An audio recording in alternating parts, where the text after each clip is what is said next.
రాష్ట్రానికి క్షేమం రైతు సంక్షేమమని, పాడి పంట పశు సంపద అభివృద్ధి మార్గమని, నవరత్నాల దారిలో నడుం కట్టి నడిచావు.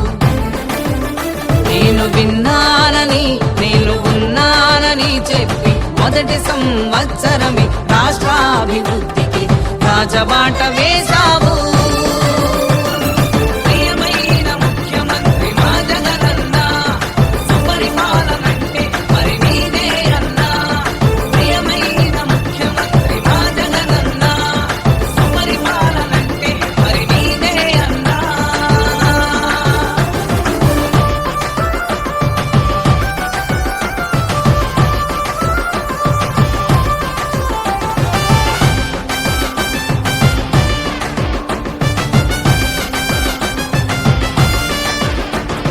పశు పోషకుల సంక్షేమంకై ప్రతిష్టాత్మక పథకాలు, పశు సంవర్ధక సహాయకులకు పోస్టుల మంజూరు, గ్రామ సచివాలయాల వ్యవస్థను పటిష్టంగా స్థాపించి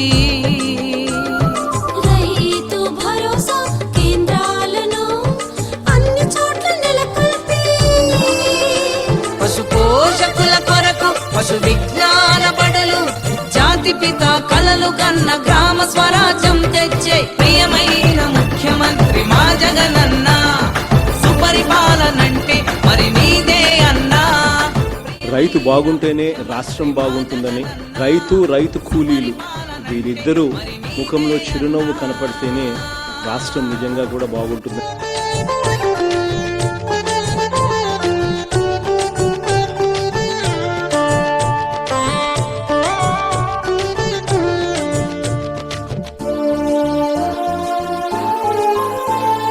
చిన్న జీవాలు పాడి పశువులు చనిపోగా రైతు జీవనోపాధికై భరోసా ఇచ్చు దిశగా వినూత్నంగా వైఎస్ఆర్ పశు నష్ట పరిహార పథకంతో 18 కోట్ల రూపాయలను బాధిత రైతు ఖాతాలలో జమ చేసి రైతుల గుండెల్లో రారాజుగా నిలిచావు. మనుషులు చనిపోతేనే పట్టించుకునే పరిస్థితి లేనప్పుడు ఆవులు గేదెల గురించి పట్టించుకునే నాథుడు ఇంతకు ముందు ఎప్పుడూ లేడు. కానీ మన ప్రభుత్వం అధికారంలోకి వచ్చిన తర్వాత ఆవులు గేదెలు కూడా మరణించినట్లయితే వాటికి కూడా 15,000 నుంచి 30,000 రూపాయలకు వరకు నష్టపరిహారాన్ని, గొర్రెలు మేకలు మరణించినట్టయితే వాటికి కూడా 6,000 రూపాయల నష్టపరిహారాన్ని ఇచ్చే పశు నష్ట పరిహారానికి కూడా నాంది పలికామని చెప్పి కూడా సగర్వంగా ఈ వేదిక మీద నుంచి చెప్తా ఉన్నా.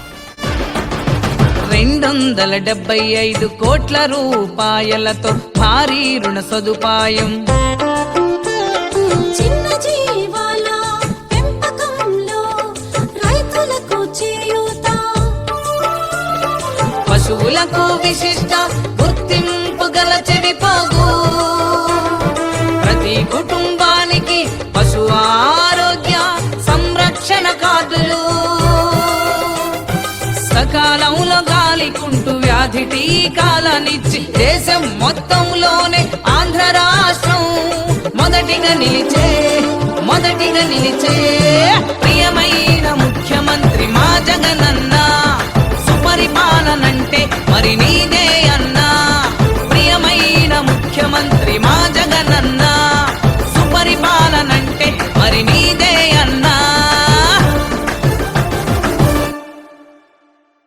అధికారం చేపట్టిన మొదటి సంవత్సరంలోనే ఎన్నో వినూత్న సంక్షేమ కార్యక్రమాలను చేపట్టి పశుపోషకుల జీవితాలలో ఆశాకాంతులను నింపుతూ రాష్ట్రాన్ని అభివృద్ధి పదం వైపు నడిపిస్తున్న జననేత జగనన్నకు ఇవే మా కృతజ్ఞతలు.